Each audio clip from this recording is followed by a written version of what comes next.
Les verres tintèrent dans un éclat de rire collectif, et soudain, un seau d'eau glacée s'abattit sur ma tête, me trempant jusqu'aux os sous les flashs des téléphones. Regardez la rat de bibliothèque qui essaie de danser, hurla une voix moqueuse, tandis que la foule explosait en applaudissements cruels. Je restai figé, le cœur battant, mais au lieu de fuir, je levai les yeux vers l'assemblée et murmurai « C'est fini, je ne me tairai plus ». Je m'appelle Julie, et cette nuit-là, à la fête scolaire de l'Université de Barcelone, marqua le début de ma renaissance. J'avais toujours été celle qu'on oubliait dans les coins sombres de la bibliothèque, entourée de livres anciens qui sentaient le papier jauni et l'encre fanée. À 25 ans, je poursuivais un master en littérature française, fascinée par les œuvres de Colette et de Yourcenar, ces femmes qui osaient défier les normes avec une élégance toute parisienne. Mais ici, en Espagne, où j'avais atterri pour un échange Erasmus il y a 2 ans, la vie sociale était un tourbillon andalou, fait de flamenco endiablé et de tapas tardives, loin de mes rêveries solitaires. Barcelone m'avait séduite par son mélange de gothique catalan et de modernisme gaudiansque, avec ses rues tortueuses du Barry gothique et les vagues de la Méditerranée qui venaient lécher les plages de la Barceloneta. Pourtant, je me sentais étrangère, une Française timide perdue dans cette effervescence latine. Mes journées se passaient entre les rayonnages de la Bibliothèque nationale de Catalogne, où je décryptais des manuscrits médiévaux, et mes soirées solitaires dans un petit appartement du quartier de Gracia, à siroter du vin rouge en lisant des poèmes de Rimbaud.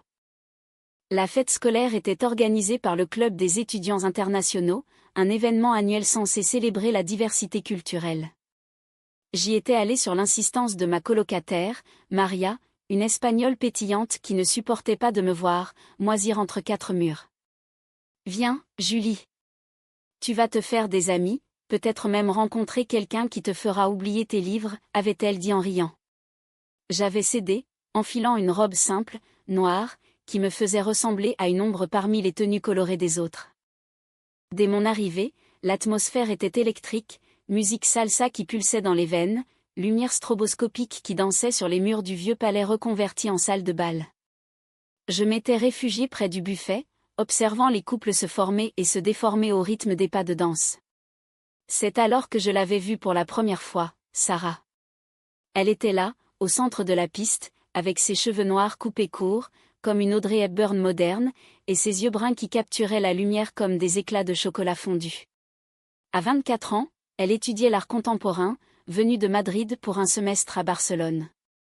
Son rire était contagieux, sa présence magnétique. Nos regards s'étaient croisés par hasard, alors que je tentais maladroitement de suivre le rythme d'une danse collective. Elle s'était approchée, un sourire espiègle aux lèvres. « Tu danses comme une Française, avec élégance mais sans feu », avait-elle dit en français impeccable, teinté d'un accent espagnol charmant. J'avais rougi, balbutiant une réponse. « Et toi, tu parles comme une Espagnole qui a lu trop de Proust. » Nous avions ri, et pour la première fois, je m'étais sentie vue, non pas comme la rat de bibliothèque, mais comme une femme avec des désirs enfouis. La soirée avait progressé, et Sarah m'avait entraînée dans une conversation profonde sur l'amour dans la littérature. Elle citait Garcia Lorca avec passion, mélangeant poésie espagnole et influence française. « L'amour, c'est comme un duel, Julie. Il faut du courage pour le gagner. » Ces mots résonnaient en moi, éveillant quelque chose que j'avais longtemps réprimé. En France, j'avais eu des amitiés ambiguës, des regards volés dans les cafés parisiens, mais jamais je n'avais osé nommer ce sentiment qui grandissait pour les femmes. Puis vint l'humiliation. Un groupe d'étudiants, mené par Alex, un Français expatrié connu pour son arrogance, avait décidé de me cibler. Alex, que j'avais autrefois considéré comme un ami, m'avait invité à danser pour mieux me piéger. Le seau d'eau, les rires, tout était calculé pour me ridiculiser. Regardez-la, la lesbienne refoulée qui croit pouvoir s'intégrer, avait-il crié, révélant un secret que je n'avais confié qu'à lui en confidence. La foule avait ri, certains mal à l'aise, d'autres avec cruauté. Je sentis les larmes monter, mais au lieu de m'effondrer, une rage sourde m'envahit. Je me redressai, l'eau ruisselant sur mon visage, et fixai Alex. « Oui, je suis lesbienne, et alors ? Ton petit jeu pathétique ne me définit pas. » Le silence s'installa un instant, puis des murmures. Sarah, qui avait assisté à la scène, s'approcha, me prenant la main. « Viens, on s'en va. » Ces idiots ne méritent pas ton temps. Nous sortîmes dans la nuit barcelonaise, l'air chargé d'iode marin. Sarah me prêta son manteau, et nous marchâmes le long de la Rambla, où les artistes de rue dessinaient des portraits à la craie. « Pourquoi as-tu fait ça ?» demandai-je, encore tremblante. Elle s'arrêta, me regardant intensément. « Parce que j'ai vu en toi quelqu'un de vrai, Julie. Et parce que je sais ce que c'est que d'être jugé pour qui on aime. » Cette nuit-là, nous parlâmes jusqu'à l'aube dans un café ouvert tard, partageant des histoires d'enfance. Sarah me raconta son coming-out difficile à Madrid, où sa famille conservatrice l'avait rejeté avant de l'accepter lentement. Moi, je lui confiai mes peurs, mes doutes sur mon identité. Une connexion se tissa, fragile mais profonde, comme un fil d'or dans une tapisserie usée. Les jours suivants, notre amitié se transforma en quelque chose de plus intime. Nous explorions Barcelone ensemble, les mosaïques du parc Güell, où nous nous asseyions sur les bancs ondulés, main frôlant par accident, les marchés de la Boqueria, où elle me faisait goûter des fruits exotiques, ses lèvres effleurant les miennes par jeu. L'amour naissait, doux et enivrant, teinté de la mélancolie française que j'apportais et de la passion espagnole qu'elle incarnait. Mais les ombres planaient. Alex, vexé par mon refus de me taire, commença à répandre des rumeurs, cherchant à nous isoler. Et puis, il y avait Elena, l'ex de Sarah, une femme jalouse qui revenait dans sa vie, semant le doute. Les semaines passèrent, et notre relation s'épanouit comme une rose sous le soleil méditerranéen. Sarah et moi devenions inséparables, nos promenades nocturnes le long de la plage de la Barceloneta se transformant en confessions murmurées au rythme des vagues. « Julie, tu es comme un poème de Baudelaire, pleine de spleen et de beauté », me disait-elle un soir, ses doigts entrelacés aux miens. Je souriais, le cœur gonflé, mais une peur lancinante persistait, et si tout cela n'était qu'une illusion, un mirage dans le désert de ma solitude passée ? À l'université, les regards changèrent. Certains étudiants m'évitaient, d'autres m'approchaient avec respect, inspirés par mon éclat à la fête. Maria, ma colocataire, devint une alliée fervente, organisant des soirées inclusives où l'on discutait d'identité et d'amour sans tabou. « Tu as allumé une étincelle, Julie. Barcelone a besoin de voix comme la tienne », me confia-t-elle un jour, en sirotant un cortado. Sarah, avec son esprit artistique, m'initia à la peinture. Nous visitions le musée Picasso, où elle analysait les formes cubistes avec passion. Regarde comment il déconstruit la réalité pour en révéler l'essence. C'est ce que nous faisons avec notre amour, déconstruire les normes pour trouver la vérité. Ces mots, imprégnés d'une philosophie toute française, elle avait étudié Sartre à l'école, me touchaient profondément. Nos baisers, volés dans les ruelles sombres du Raval, étaient chargés d'une intensité romantique, comme dans un film de Truffaut. Pourtant, les conflits surgissaient. Alex, refusant de lâcher prise, envoya des messages anonymes à Sarah, insinuant que j'étais instable, une « Française snob » qui la manipulerait. Sarah rit d'abord, mais le doute s'insinua quand Elena réapparut. Elena, une beauté andalouse aux cheveux de jais et aux yeux de feu, était l'ex de Sarah, une relation tumultueuse terminée un an plus tôt. Elle revint à Barcelone pour une exposition d'art, et croisa notre chemin lors d'une vernissage. « Sarah, ma chérie, tu m'as manqué », roucoula Elena en l'embrassant sur les joues, trop près des lèvres. Je sentis une jalousie acide monter en moi. Sarah, mal à l'aise, me présenta, « Voici Julie, ma amie ». Le mot « amie » me blessa comme une lame. Plus tard, dans notre appartement, je l'affrontai. Pourquoi ne pas dire que je suis ta petite amie ? As-tu honte ? Sarah soupira, les yeux emplis de larmes. Ce n'est pas ça, Julie. Elena est compliquée, elle s'est appuyée là où ça fait mal. Mais toi, tu es mon présent. La tension grandit. Elena invita Sarah à une soirée privée, prétextant discuter d'une collaboration artistique. Sarah accepta, me promettant de rentrer tôt. Mais les heures passèrent, et mon téléphone resta silencieux. Quand elle revint à l'aube, l'odeur de vin et de parfum étrangers sur elle, mon monde s'effondra. « Qu'est-ce qui s'est passé ?» demandai-je, la voix tremblante. Elle hésita, « Rien, juste des souvenirs. » Elena m'a embrassée, mais je l'ai repoussée. La trahison me frappa comme un coup de poignard. Je hurlai, pleurai, accusant Sarah de jouer avec mes sentiments. Tu es comme les autres, tu me vois comme une expérience. Elle nia, jurant son amour, mais le mal était fait. Je quittai l'appartement, errant dans les rues de Barcelone, le cœur en miettes. La ville, autrefois magique, me semblait hostile, ses façades modernistes comme des masques grimaçants. Je me réfugiai chez Maria, qui m'écouta patiemment.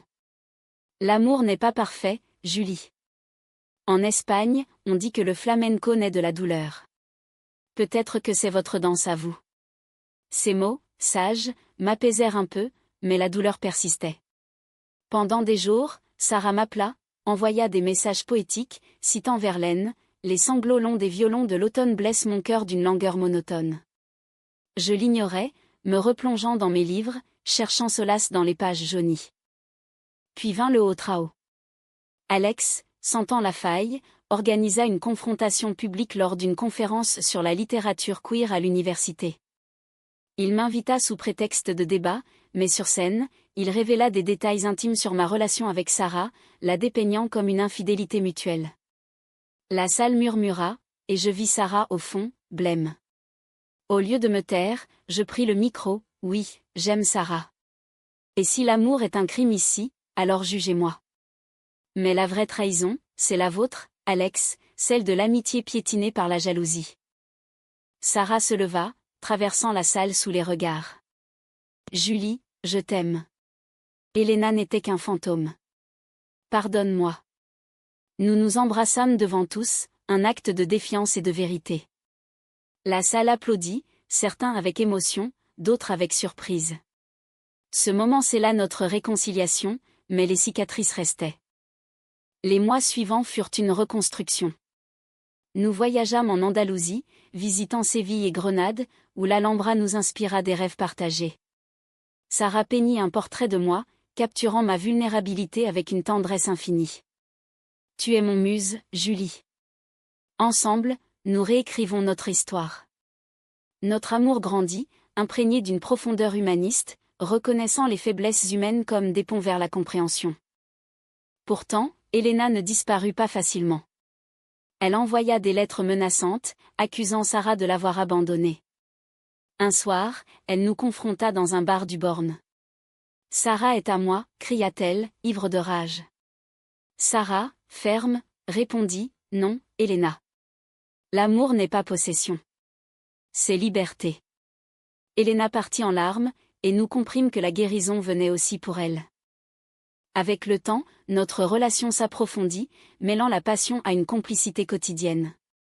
Nous adoptâmes un chat errant que nous nommâmes Lorca, en hommage au poète, et nos soirées se passaient à cuisiner des paellas tout en discutant philosophie. L'existence précède l'essence, comme dit Sartre, murmurait Sarah en remuant le riz. Et notre essence, c'est cet amour que nous construisons jour après jour. Je hochai la tête, ému par sa sagesse, si espagnole dans sa ferveur, si française dans sa réflexion. Mais les ombres du passé ressurgissaient. Alex, humilié par la conférence, chercha à se venger en contactant ma famille en France. Il envoya des photos volées de nous deux, accompagnées de commentaires malveillants.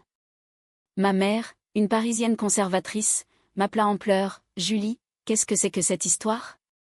Ton père est furieux. » Je tremblais, expliquant mon identité avec des mots maladroits. « Maman, j'aime Sarah. C'est qui je suis. » Le silence au bout du fil fut assourdissant, puis elle murmura, « Donne-moi du temps, ma chérie. » Sarah me soutint, organisant un voyage surprise à Paris pour que je confronte mes racines. Nous arpentâmes les rues de Montmartre, où l'air sentait le pain frais et les croissants. Devant la tour Eiffel scintillante, elle me serra dans ses bras, « Ici ou à Barcelone, notre amour est le même. » Ce geste, simple, me guérit un peu. Ma famille finit par accepter, lentement, envoyant des messages de soutien timides. De retour en Espagne, un nouveau conflit émergea, le départ imminent de Sarah pour Madrid, où une bourse d'art l'attendait. « C'est une opportunité, Julie. Mais je ne veux pas te perdre. » Les larmes coulaient tandis que nous débattions des options, relations à distance, ou déménagement. La peur de l'abandon me rongeait, rappelant l'humiliation initiale. « Et si tu rencontres quelqu'un d'autre ? » Comme Elena, accusai-je. Elle jura fidélité, mais le doute persistait. Le climax arriva lors d'une fête andalouse à Grenade, où nous étions invités pour un festival de flamenco. Sous les arches mauresques de l'Alhambra, illuminées par des torchers, Elena réapparut, plus déterminée. Elle confronta Sarah en privé, lui offrant une vie d'artiste à Madrid. Sarah, tentée un instant par les souvenirs, confia plus tard, « J'ai failli céder, Julie. Mais ton visage m'est apparu, et j'ai su. » Je l'appris par accident, trouvant un message sur son téléphone. La trahison, une seconde fois, me brisa. « Comment as-tu pu hésiter ?» hurlai-je sous la lune andalouse.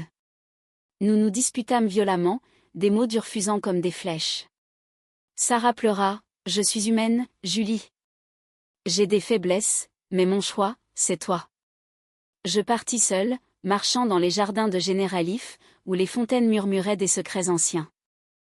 La nuit fut longue, remplie de réflexions. Je pensais à Colette, qui avait aimé sans peur, défiant les conventions. Au matin, je revins vers Sarah, qui m'attendait, les yeux rougis. « Pardonne-moi ma jalousie. L'amour vrai accepte les ombres. » Nous nous réconciliâmes dans un baiser passionné, sous un ciel rosé, promettant de communiquer mieux. Cette épreuve renforça notre lien. Sarah refusa la bourse pour rester à Barcelone, choisissant notre amour sur l'ambition.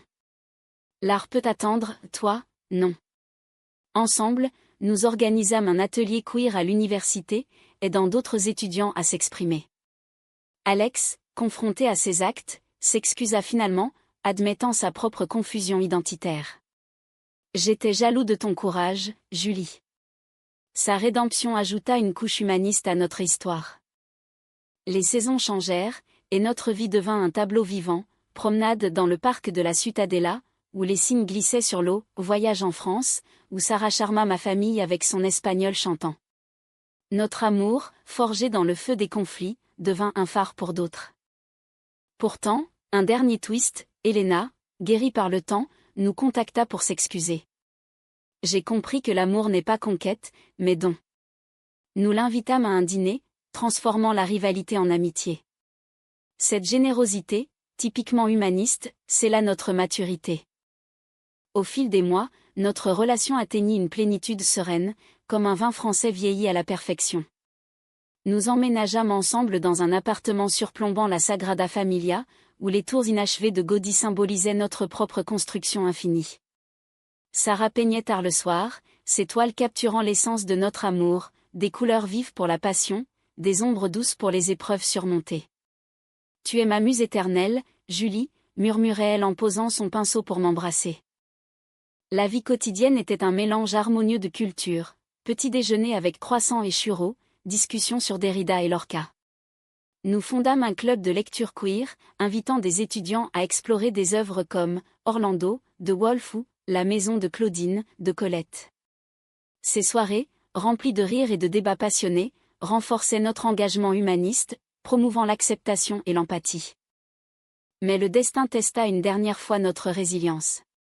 Ma thèse sur la littérature lesbienne française fut contestée par un professeur conservateur, qui la qualifia de « propagande ».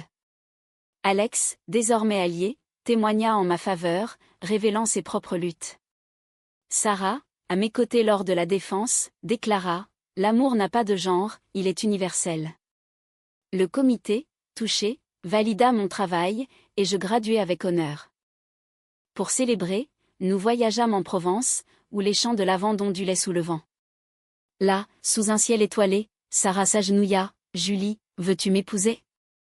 Les larmes aux yeux, je répondis oui, scellant notre union dans un moment de pure romance. Le mariage, intime, eut lieu à Barcelone, avec Maria comme témoin et Elena comme invitée. Ma famille vint de France, embrassant Sarah comme une fille. Les années passèrent, et notre amour évolua en une partnership profonde. Nous adoptâmes une fille, adoptant l'humanisme en élevant un enfant dans un foyer d'ouverture. Lorca, notre chat, devint le gardien de nos souvenirs. Les conflits passés, comme des cicatrices, nous rappelaient notre force. Dans une fin personnellement humaniste, nous comprîmes que l'amour vrai n'est non de la perfection, mais de la résilience face à la trahison et à la douleur. Julie, la rat de bibliothèque autrefois humiliée, avait trouvé non seulement l'amour, mais aussi sa voie. Sarah, avec sa passion, avait appris la fidélité du cœur. Et ainsi, sous le soleil espagnol teinté de mélancolie française, notre histoire continua, un témoignage vivant que l'amour, quand il est vrai, transcende tout.